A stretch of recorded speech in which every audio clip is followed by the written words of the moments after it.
On the ninth Sunday of the season, we call to mind the Values and Covenant section of our Unitarian University bylaws, which says, "Love is a power that holds us together and is at the center of our shared values. We are accountable to one another for doing the work of living our shared values through the spiritual discipline of love."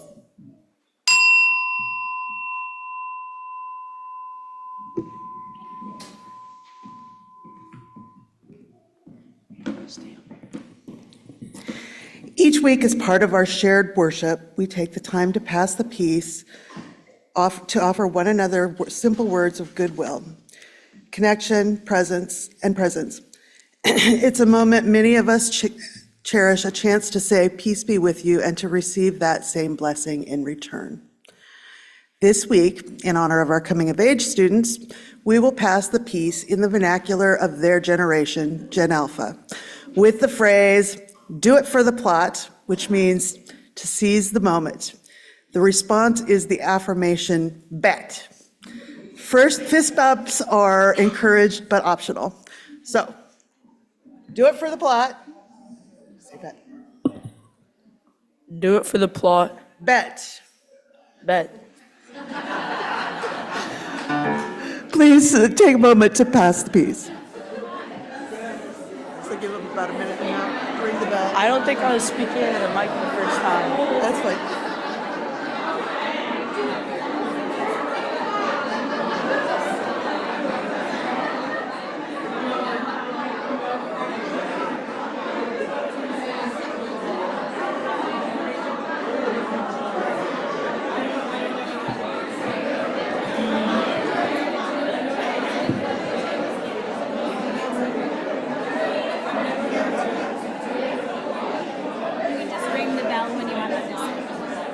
I know. She said give it a minute and a half, so I'm watching the clock.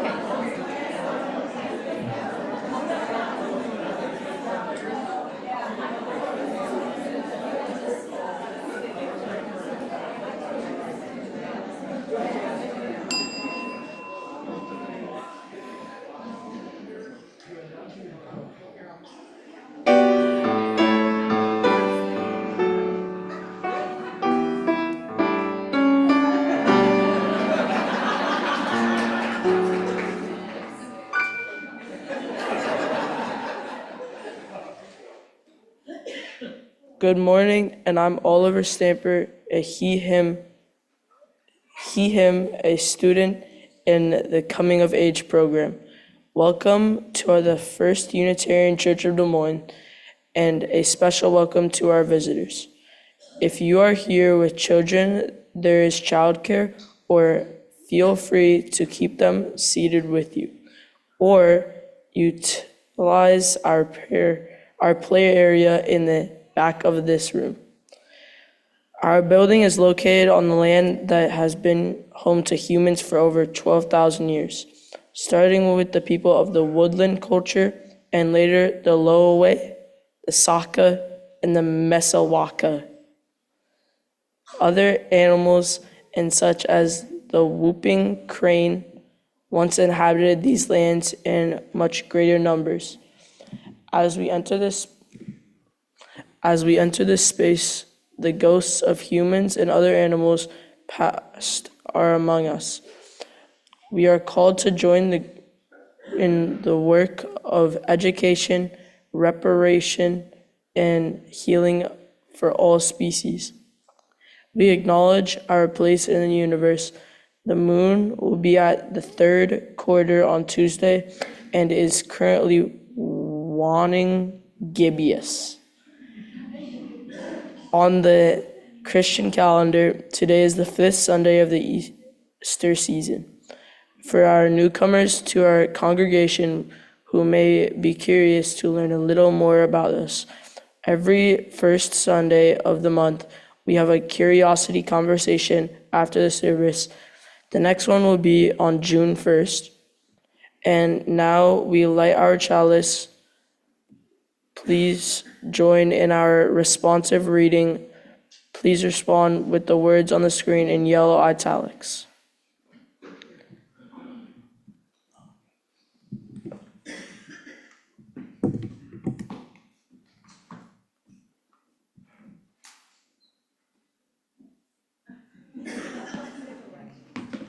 Life is a gift for which we are grateful. We gather.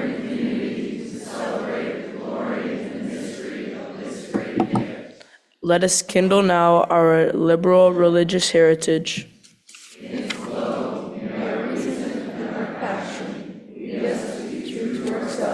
True to each other, and true to what we can together become. Please join us for our opening hymn, number 363, Alleluia, Sing Stars. Please rise as you are willing and able.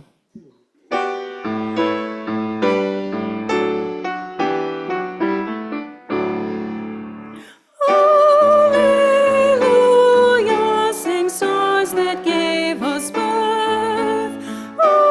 Alleluia, resound our holy earth. Alleluia,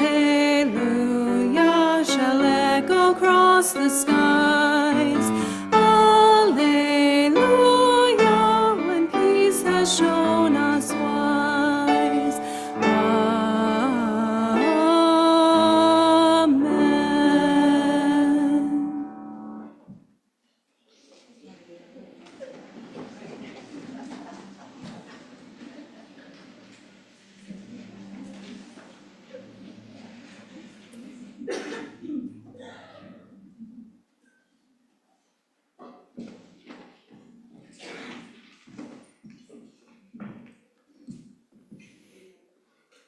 Good morning, my name is Sally Buckle. My pronouns are she and her, and I'm one of the facilitators for our Coming of Age program. Today's service is the product and the culmination of a year's worth of work of our Coming of Age students.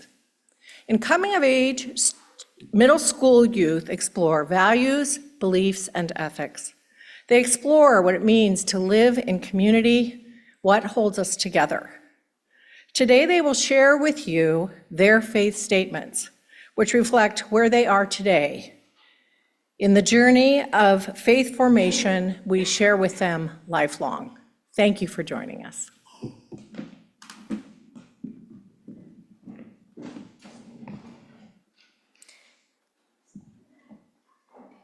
Today, I'm going to be reading the story A Great Thing to Be by Heather Avis.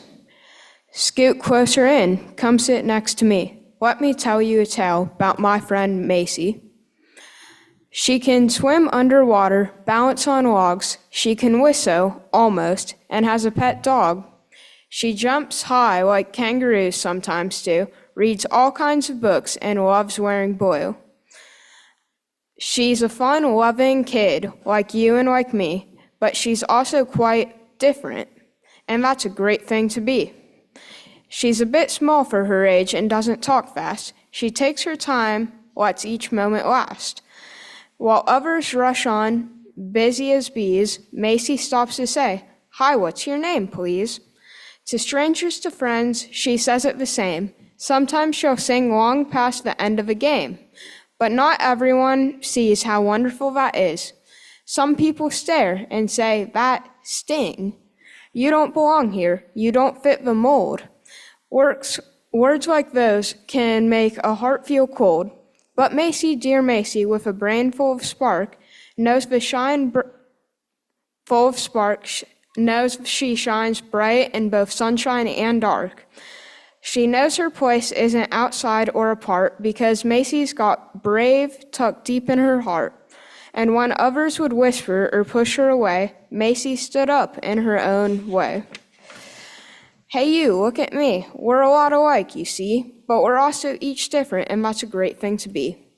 The people around her, their eyes opened wide, they felt something glowing, warm from inside. At school, at the park, in her hip-hop class, Macy's light made its way through the crowd like a flash. She taught them a truth they'd not clearly seen. The sadness is fine, the sameness is fine, but different? That's where the light gleams.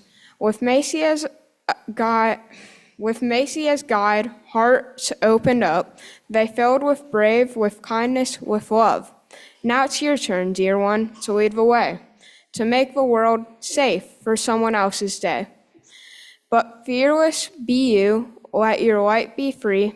Show the world that different is a great thing to be.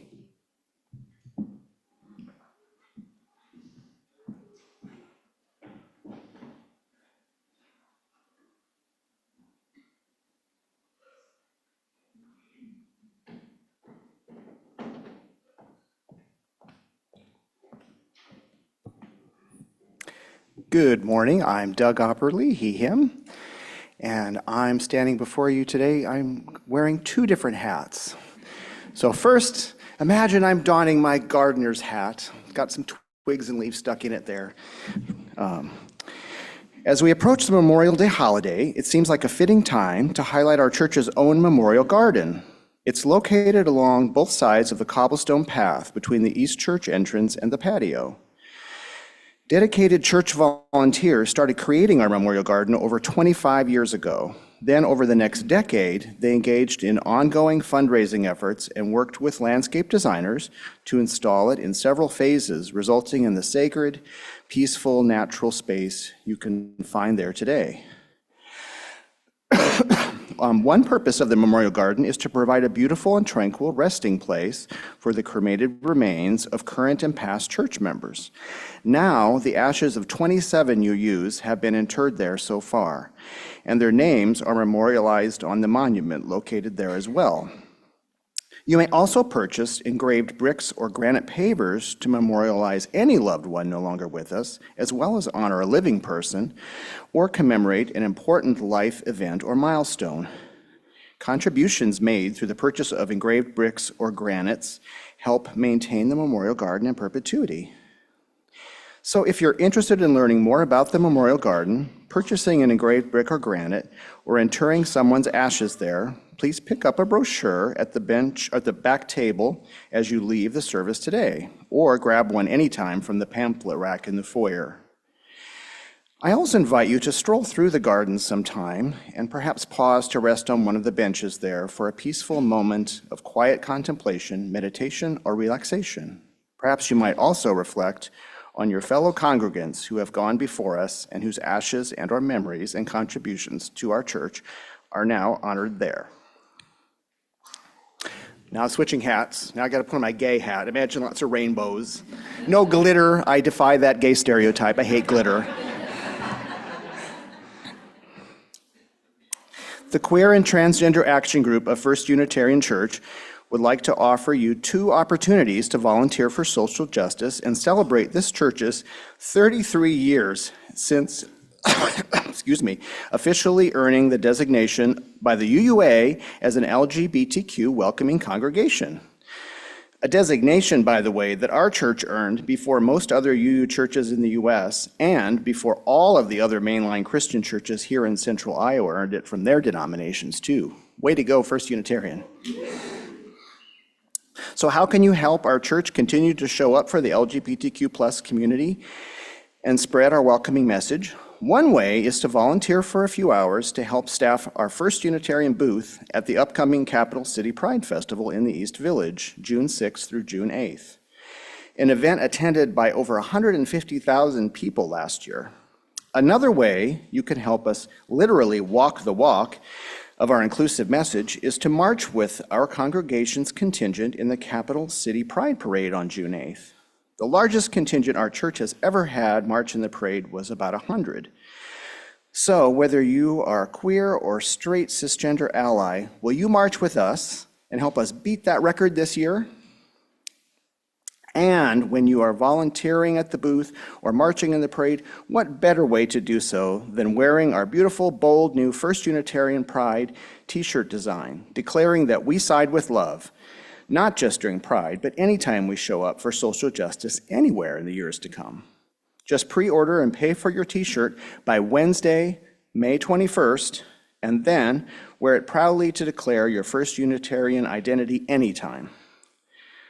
To volunteer at our Pride booth, see the design of and purchase a t-shirt or find out more about marching in the parade, just stop by our table in the gathering area after the service today, or check your most recent Intercom email newsletter. Thank you.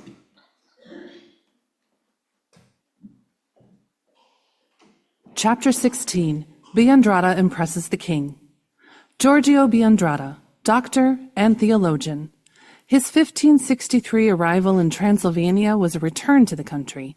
He had first come there in 1544 and lived 8 years at the Transylvanian court, the first 7 of which he was attending Queen Isabella and her then 4 through 11-year-old son John, up until Ferdinand deposed them for 5 years. Biandrata moved on in 1552 and by 1558 was court physician to the royal family in Poland, attending Isabella's mother, Queen Bona. Poland, you may remember, some years before had put 80-year-old Katarzyna Wiglała to death for anti-Trinitarian views. Queen Bona had been instrumental in that execution, but writings of Bernardino Ochino had liberalized her. Biandrata's influence liberalized her further. So in 1563, when the now 23-year-old King John fell ill in Transylvania, he sent to Poland for the able physician of his boyhood. Biandrata came. John got better, Biandrata stayed. As the Unitarian historian Earl Morse Wilbur writes, by his adventurous history, his handsome appearance, his courtly manners, and his eloquence, Biandrata made a marked impression upon the king and at court, where he soon became the leading figure. Within a year, he was the king's private counselor. King John was hard beset by foes in war and by conspiracies which his enemies had stirred up against him at home. He sought consolation in religion, and following in his mother's footsteps, interested himself seriously in the further reform of it. From his new physician and counselor, John started learning Unitarian ideas, particularly the 2 ideas central to Unitarianism: critique of the doctrine of the Trinity and support of religious toleration.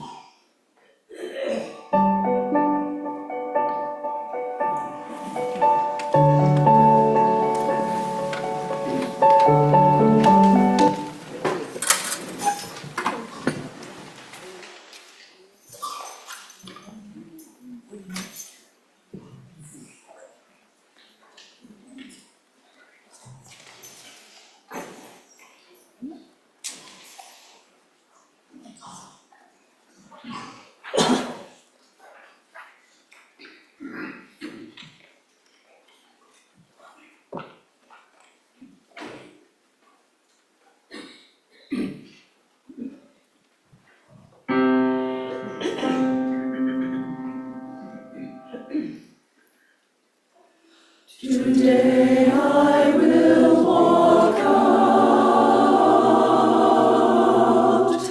I will have a cool breeze,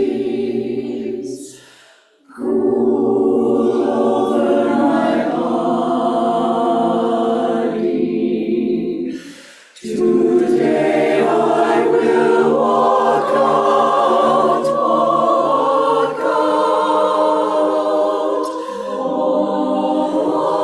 walk out, walk out. I will have a cool breeze, a cool breeze over my body.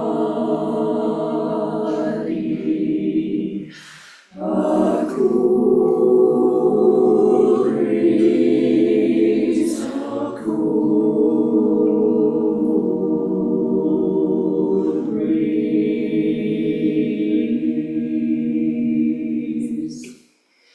May I walk with beauty before me. May I walk with beauty behind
Wandering on the trail of beauty, of beauty, of beauty. I will walk in beauty all around, with beauty all around. I walk in beauty.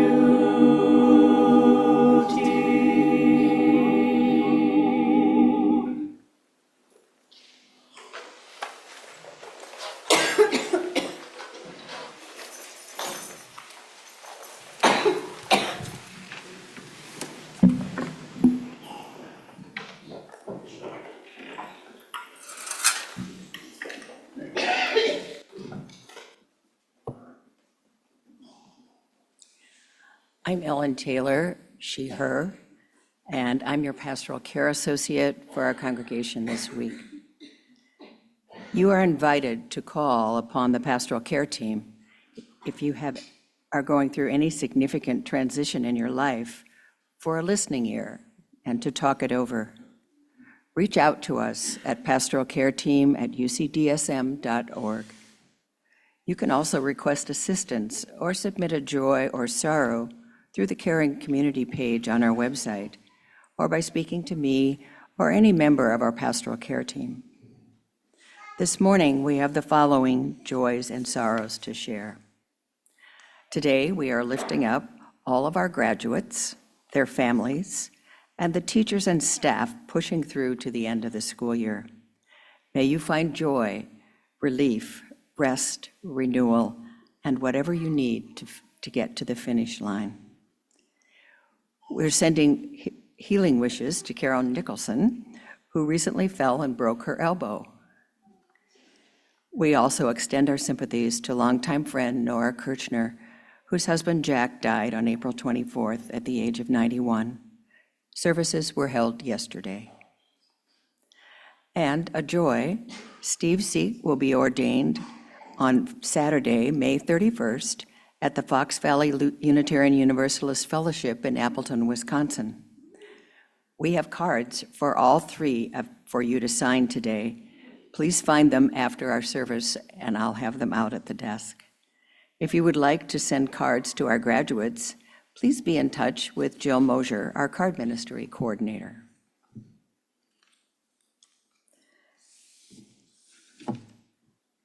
We know there is more going on in our lives, more people weighing on your mind. Let us now share the names of anyone we know who could use some special care and attention. You may call their name out loud, or if you're with us on Zoom, type it into the chat. As we share these names, may the love of this community hold them all.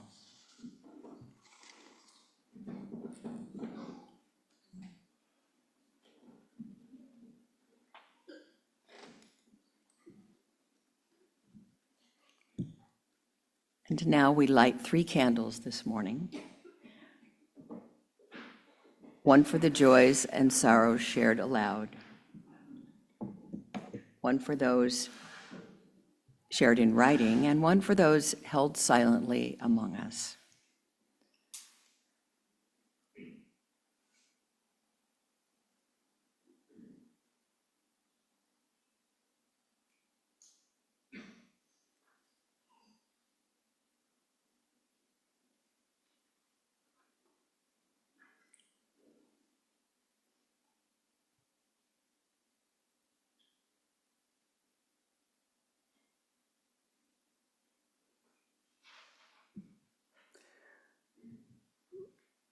For all of these, we now observe a minute of silence.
We come now to the offering, recalling that love is the power that holds us together and is at the center of our shared values. We are accountable to one another for doing the work of living our shared values through the spiritual discipline of love. The offering, then, is gratefully given and gratefully received.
Hello, my name is Gianfranco Berardi. My pronouns are he, him, his, and we are going to introduce you our coming of age youth so they can tell you what they believe. It is my pleasure to introduce you someone who I would describe with 3 words: considerate, clever, and confident. Everyone, here's Greta Hayes. I'm Greta Hayes, and this is my faith statement. A value of mine is learning, not just like learning in school, but learning from doing or listening. My parents pretty much drilled into me the importance of keeping an open mind and always being prepared to learn something new. Whether it was new activities, meeting new neighbors, or having to try new food, I had to try. And not just trying at new things, but putting in an effort for daily or required things. An especially important part of those experiences was keeping an open mind. Sometimes I liked what I was trying, other times I didn't. So this value is important in my day-to-day life because it's helped me discover new favorite things, meet new people, and get things done. Respect is a core value that has shaped how I interact with the surrounding world. I believe that treating others with dignity and acknowledging their perspectives is essential to creating a harmonious environment. Growing up, I was taught to listen and consider everyone's voice, regardless of who they are. This taught me that respect is not just about tolerance, but about embracing differences and engaging in meaningful conversations. Whether it's with my friends, family, or even everyday encounters, I work to show kindness and understanding. By enforcing an atmosphere of respect, I find that not only do I learn from people, but I also contribute to my surroundings. Something that is important to me is finding joy. Now, plenty of things bring me joy, but a few main ones are my chickens, specifically Basil. It's fun watching them get excited over bread.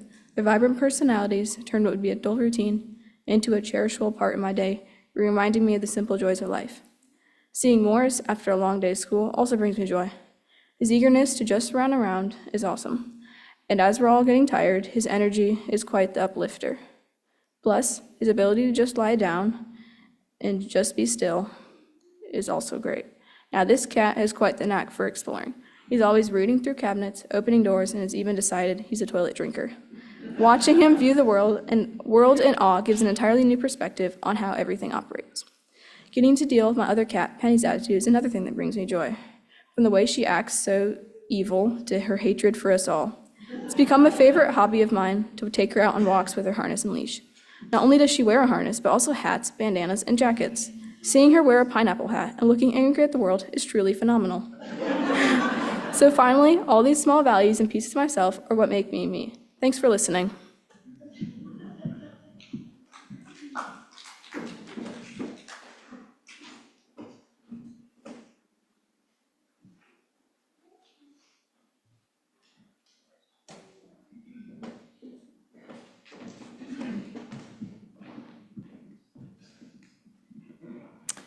It's my pleasure to introduce to you Penny Guenther. My 3 words to describe Penny are bright, authentic, and caring.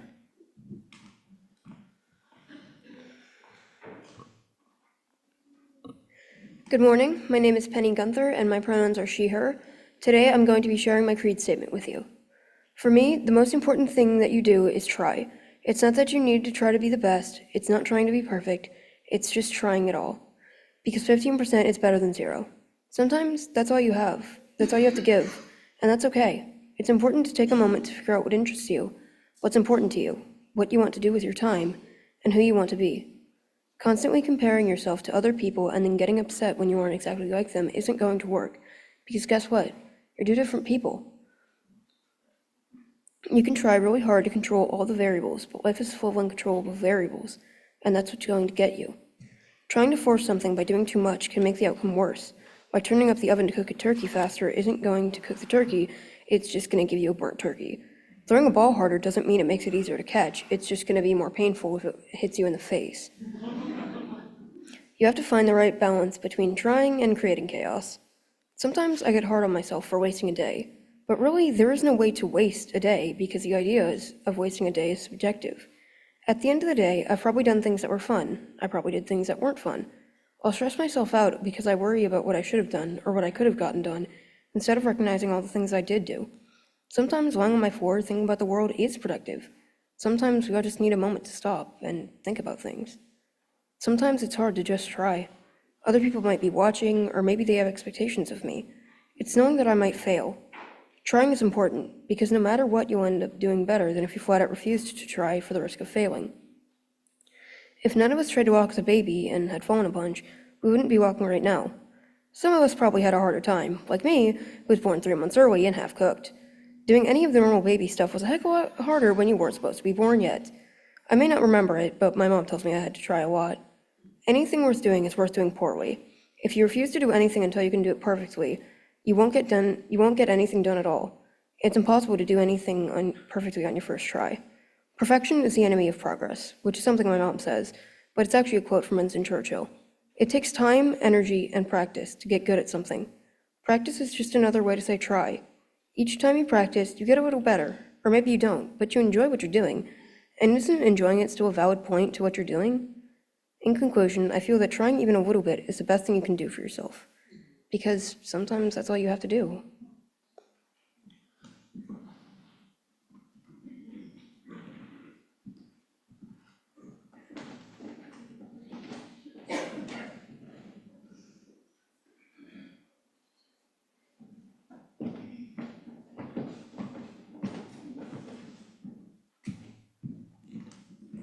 Good morning. I'm Eileen Jackson. I am proud to introduce you to Oliver Stamper.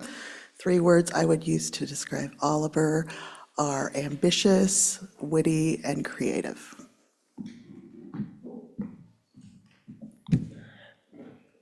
Hello, my name is Oliver Stamper, and I am 13 and in 7th grade. I come from a large family of my mom, my dad, 3 brothers, 1 sister, 2 dogs, and 3 cats. And My little brother has 5 fish. It is crazy and fun in my household. My family joined the Unitarian Church when I was a baby. One of my favorite memories in the church was running around with my siblings and friends in the downstairs of the church during playgroup. Some of our closest family friends have come from this place. I consider myself to be a Christian. Some of the values that Christianity shares with Unitarianism are love, forgiveness, and good works. These principles will help guide me in my future. My value of love is very important value to me because I believed everyone should be treated with love and respect. I try my best to treat people like I want to be treated, no matter how different they are from me. I don't think it's right to judge or leave someone out just because of who they are or what they believe. Showing love means caring for others, being kind, and accepting people for who they are. Over the last few years, I've almost lost people I love due to unexpected health emergencies. Those scary times reminded me that you may never get as much time as you think you would.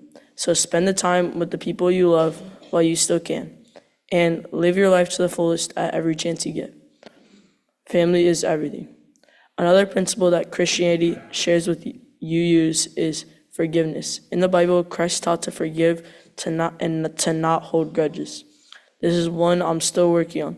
When I was a little kid, I was one of the worst in my family at holding grudges with my siblings. But as I get older, I'm trying to be better at letting things go and forgiving myself and others for mistakes. We are all just human and trying our best.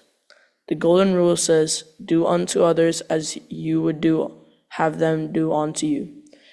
I find that when I show kindness and forgiving to others, they usually do the same for me. My family, the UU Church, and Christianity teach me the importance of doing good works and serving those who are less fortunate than I am. I know that anyone can find themselves in need at some point in their lives, and giving helping hands is the right thing to do. My parents and grandparents have showed me the example of volunteering a lot. At my age, I can't do that much to help others in big ways, but I help with volunteer projects and spreading kindness. In the future, when I'm older, I will give more time and more money to help others because it is the right thing to do. The principles that I feel are most important to guiding my future are, as I said, love, forgiveness, and good works. I will try my best to focus on them and let them guide my decisions when I'm an adult. I am grateful to my family and religious teachings for instilling these values in me. I would like to thank the COA teachers, participants for putting up with me for the last year. Most of all, I want to thank my mom and dad and siblings for showing me love and acceptance even when I was pretty annoying. All right, thanks.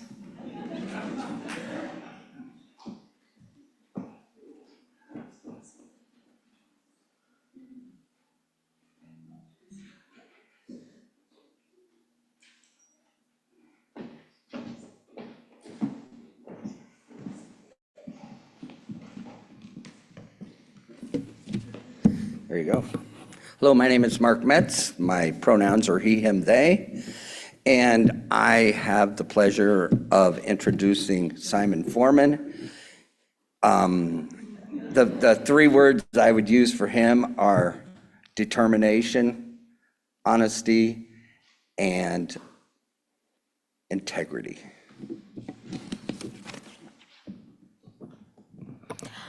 Hi, I'm Simon Forman. My pronouns are he, him, his.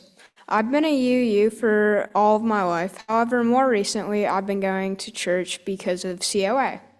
One of my core beliefs is people should do good things not because they're expecting a reward, but because they want to. Another of my core beliefs is the idea of karma. My last core belief is that I think all people should aspire to accept different kinds of people. Also, I think there may be a higher power, but I'm not certain on how it impacts our world. However, I do think it impacts both the good and the bad. Lastly, some of my core values are having determinations, being caring, and having integrity. As I previously stated, I believe that people should do stuff that's good, not because they expect a reward, but because they want to. This belief is important to me because if you're just doing something for a reward, your reason to do that thing is corrupt. For example, if a rich man donates to a charity just to boost his reputation, and not because he actually believes in the cause, his reason to do it is corrupt and therefore less good. I think despite this being a good action, it's a little bit worse than if he were doing it just because he was supporting the cause. This concept relates to the idea that reasons for doing actions are more important than the actual actions, which is another thing that I've always believed. Also, as I previously stated, I believe in karma, which is the concept that what you put into the universe will come back to you, whether it's good or bad. This concept relates to For example, if you're a kind person, people will be kind to you, and if you're a cruel person, people will be cruel to you. I think this concept gives people a good incentive to be good and a good incentive to not do bad, which is why this is important to me. Again, as I previously stated, I believe that all people should aspire to accept different kinds of people. I think that it's necessary for people to accept all different kinds of people for us to succeed as a society. Because if we choose to discriminate against groups of people, we would lose so many great ideas. This is the thing that separates humans from animals, along with our compassion for each other and our ability to work as a team. And without this, we're doomed to fail as a race. As for my view on a higher power, I think that one might exist, although I don't really know how it affects us. I think that the higher force doesn't really rule over us. I think it's more like a force, such as gravity. I think that it controls nature and lots of other things, but overall, I don't think it wants to impact humans that much. I think we are all in control of our own actions and not being controlled by this higher power, because I believe in free will. That's my view on a higher power. Lastly, some of my core values are having determination, being caring, and having integrity. To me, determination means trying stuff over and over until you perfect it. I think that determination is very important because if you're not determined to do stuff, it's never going to get done. Also, without determination, we wouldn't have many great inventions because inventions aren't made in one day. They're made over several attempts. And if Einstein just gave up on his first attempts of making the light bulb, we would never have electricity and stuff. Another of my core values, as previously stated, is being caring. To me, being caring is similar to empathy. Empathy means putting yourself in somebody else's shoes and seeing the world through their eyes to better understand their situation. Caring is helping people that need help. I think this is important because everybody goes through rough patches in their life, and it's very important to have someone who's caring for them so that they can get through that rough patch in their life. That's why being caring is one of my core values. My last core value is having integrity, as previously stated. To me, having integrity means doing the right thing when nobody's watching and being honest. I think that this core value is important to me because if people were only doing a good job when others were watching, they're never going to get like a good amount of work done because they're not doing their job when somebody's not watching. So that's why this core value is important to me. Thank you guys so much for listening to my faith statement today, and I hope you learn more about me and my belief system. Have a great day.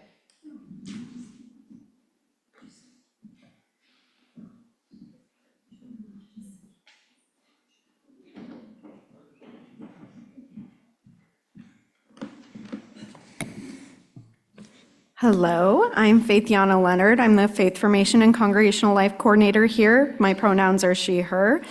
I just want to take a moment to present some gifts to our lovely facilitators and our lovely students who have been doing this program for the entire church year.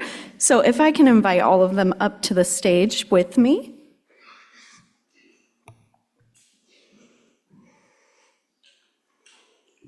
And I'm actually going to invite the COA youth up here to help me present gifts to their facilitators. Catherine, I would also need you at the stage if you don't mind, please.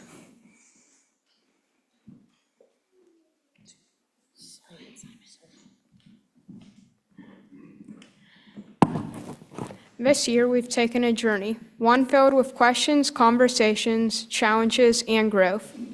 We didn't take that journey alone. We had guides, people who listened, encouraged, and believed in us every step of the way.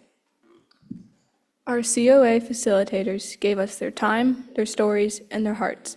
They created a space where we could explore who we are and who we want to become.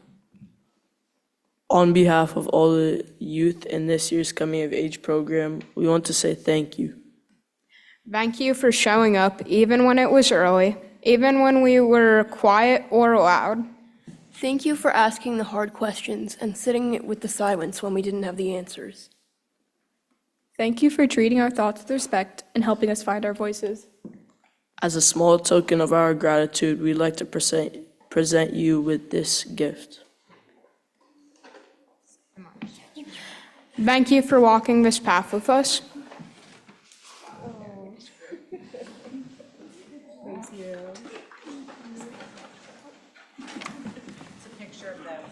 And for those wondering, the youth all took a photo together. Thank you to the COA parents for helping collaborate with me. I appreciate you all. We got a photo of the youth and put it in a picture frame for all the facilitators to have.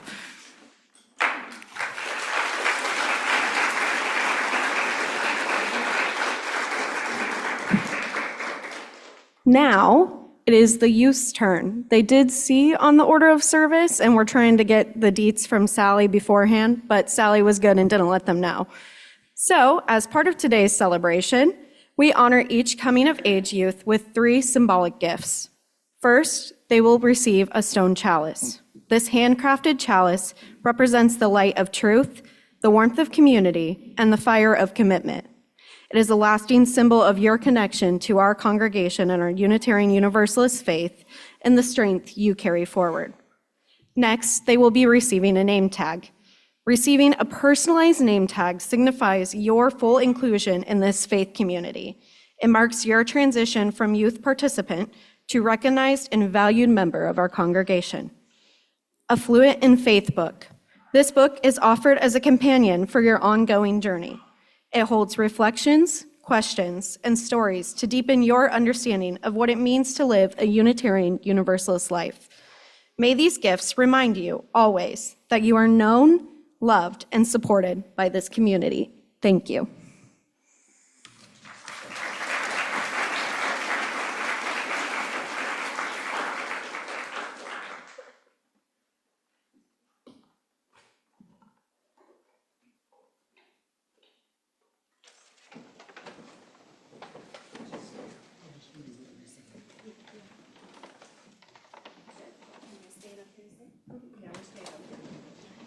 Okay, we're going to sing our closing hymn. If you wouldn't mind standing to join us, if you're willing and able, we're going to sing 1064 in the teal hymnal, Blue Boat Home.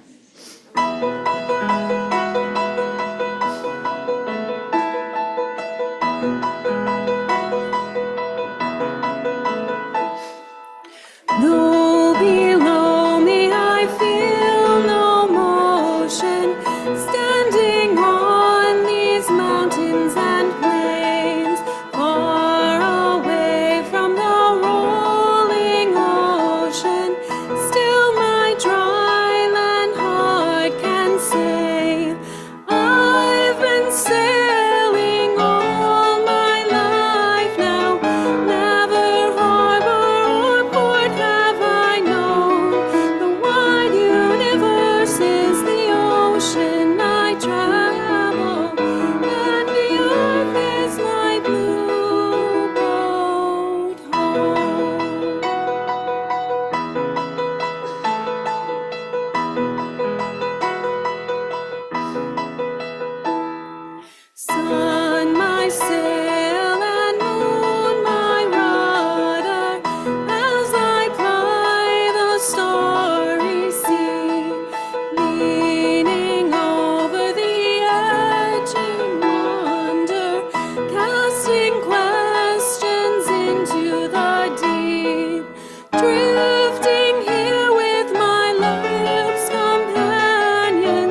Please join in our responsive reading as we extinguish the chalice.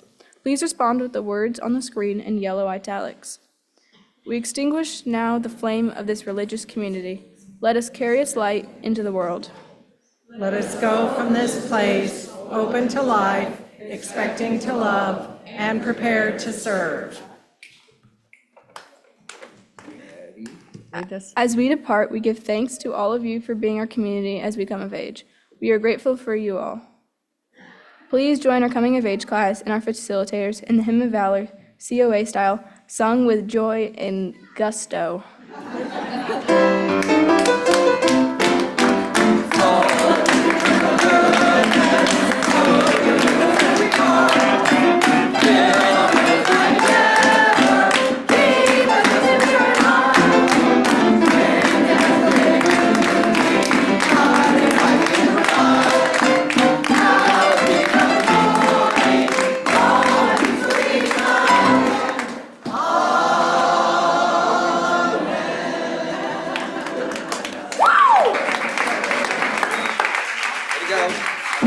You did it.